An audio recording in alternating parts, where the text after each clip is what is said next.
वबरकातुहू। न पूछो जमाने से कि क्या हमारी कहानी है, न पूछो जमाने से कि क्या हमारी कहानी है, हमारी पहचान तो यही है कि हम हिंदुस्तानी है। माननीय मुख्य आतिथ्य, आदरणीय शिक्षकगण और मेरे प्यारे भाइयों और बहनों, सभी को मेरा सलाम। सबसे पहले स्वतंत्रता दिवस की ढेर सारी शुभकामनाएं। दोस्तों, आप जानते हैं कि आज हम सभी 15 अगस्त का 78वां दिवस का जश्न मनाने के लिए यहाँ एकत्रित हुए हैं। 15 अगस्त 1947 को हमारा भारत देश अंग्रेजों के चंगुल से आजाद हुआ था। भारत देश को आजाद कराने के लिए अनेक स्वतंत्रता सेनानियों ने अपना जीवन देश के लिए समर्पित किया था।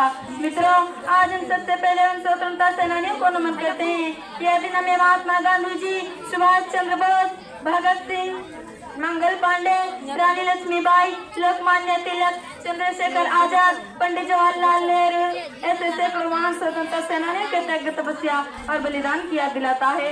इन वीरों के लिए मैं कुछ लाइन कहना चाहूंगी। गुलाम बने इस देश को आजाद तुमने कराया है, गुलाम बने इस देश को आजाद तुमने कराया है, दिल से तुमको नमन ही करते हैं, ये आजाद वतन जो दिलाया है।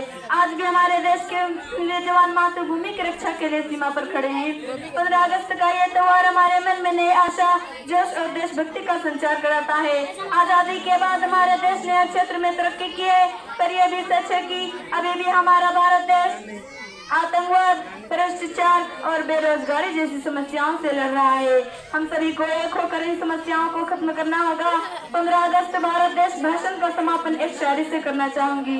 तिरंगा लहराएंगे, भक्ति गीत गुनगुनाएंगे, तिरंगा लहराएंगे, भक्ति गीत गुनगुनाएंगे, वादा करो इस देश को दुनिया को सबसे प्यारा देश बनाएंगे।